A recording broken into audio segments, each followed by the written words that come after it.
मनाची। शरद पवारांनी दबाव टाकून साखर कारखाना होऊ दिला नाही। अजितराव घोरपडे। मल्टीस्टेट करून कवठे महाकाळही बंद पाडला। सद्विवेक बुद्धीने विचार करून मतदान करण्याचे आवाहन। चांगला सुरू असलेला कवठे महाकाळचा कारखाना आर पाटील यांच्या सांगण्यावरून शरद पवारांनी मल्टीस्टेट केला व बंद पाडला। त्यानंतर आम्ही कवठे महाकाळ येथे काढत असलेला साखर कारखानाही आर पाटलांच्या कार्यकर्त्यांनीच कामाच्या निविदा भरल्या। शरद पवारांनी अधिकाऱ्यांना दम देऊन कारखाना होऊ दिला नाही, त्यामुळे आम्हाला कर्नाटकात जावे लागले।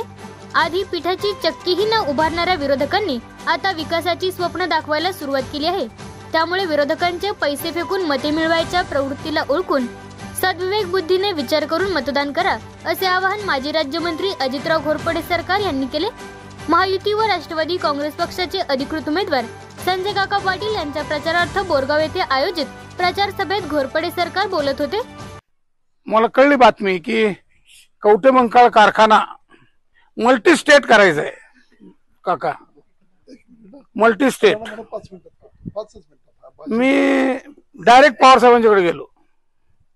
म्हणजे साहेब हे करू नका, आमच्या कारखान्याची वाट लागल आणि पुन्हा उभं करायला कोणी पुढे येणार नाही।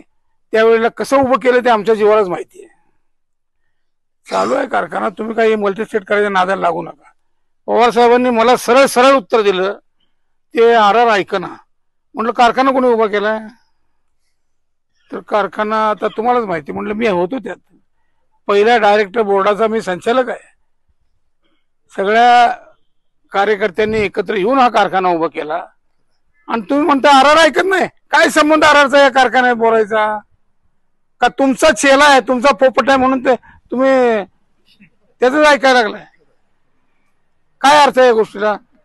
न ऐकता तो मल्टीस्टेट केला, कारखाना बंद पडला, 5 वर्ष झाली, आता वाट लागली कारखान्याची।